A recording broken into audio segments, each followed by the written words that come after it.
गीत हो, लेकिन आज भी ऐसे हो। तनिका गौर से देखा,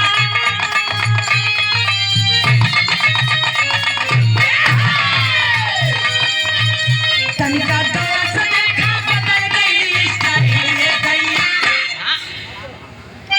मोबाइल आ रहा तो गीत हो। तनिका गौर से देखा, बदल गई स्टाइल ये दैया। बेलना पकड़े वाली हाथन है मोबाइल ये दैया।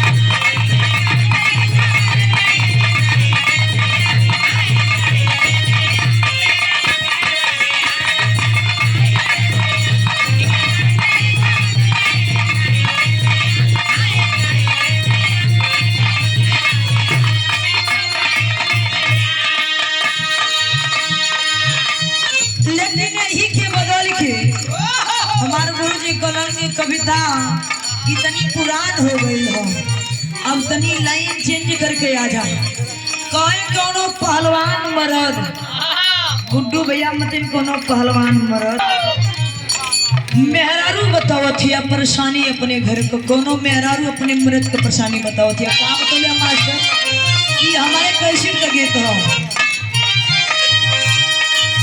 चढ़ला जोर लगा के टूट गई चरपाई ये सैया, चरपाई ये सैया।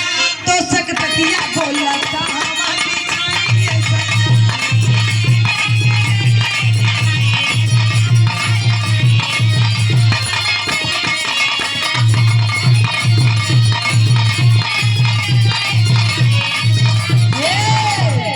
गुड्डू भैया कमरे आशीर्वाद आ रही कहे चढ़ला जोर लगा के टूट गई चरपाई ये सैया, चरपाई ये सैया। तो सक तकिया बोला कहाँ बिछाई ये सैया।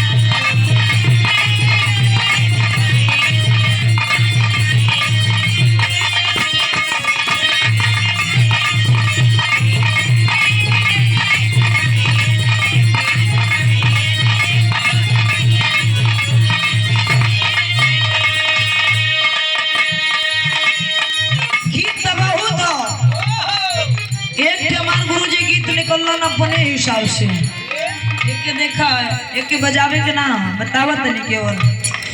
गुड्डू भैया जियो फेल सिमला दिए एयरटेल राजा, ये एयरटेल राजा। रोजा गूगल पे देखब नया खेल राजा जी। ये देखो गुड्डू भैया हमारे गुरुजी की कृपा कभी